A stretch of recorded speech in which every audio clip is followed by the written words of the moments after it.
মেয়েকে স্কুল পাঠিয়ে দিয়েছি, রান্না বান্না করে খাওয়া দাওয়া করেও চলে গেছে। তো ঘরের প্রচুর কাজ এখন সারা দিন, মানে যতক্ষণ না স্নান করছি সেটা বেলা 12টা একটা যাই বাজুক, এখন সারাদিন বসে বসে আমি এখন কাজগুলো করি। তো চারিদিকে কিভাবে কাজ এলোমেলো হয়ে পড়ে আছে চলো তোমাদেরকে দেখাচ্ছি। কাজটা দেখায়, বাসন পড়ে আছে, এগুলো এখন মাজা ঘষা করতে হবে। গ্যাসের এই অবস্থা, গ্যাসটাকে মুছতে হবে। টেবিলের এই অবস্থা, ঠিক আছে। তারপরে এই ঘরটার বেডশিটটা ঠিক করতে হবে, গোছাতে হবে সব কিছু। লাগেজ এখনও ব্যাগ থেকে পুরোপুরি বেরোয়নি, প্রত্যেক দিন একটু একটু করে কাচার জন্য বের করছি, তো লাগেজ রাখাই আছে। ড্রেসিং টেবিলটাও গোছাতে হবে। এ দেখো ড্রেসিং টেবিলের অবস্থা,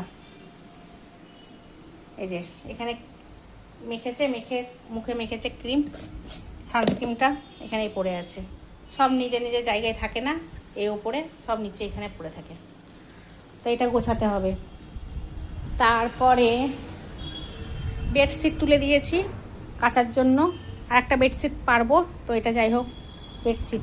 বালিশগুলো সব রোদে দিয়ে দিয়েছি, এই যে বালিশগুলো সব রোদে দিয়ে দিয়েছি, কাপড়গুলো সব মেলে দিয়েছি, তারপরে সব কিছু করার পর ঘর মুছবো, ঝাঁট দিব, তারপরে স্নান করতে যাব।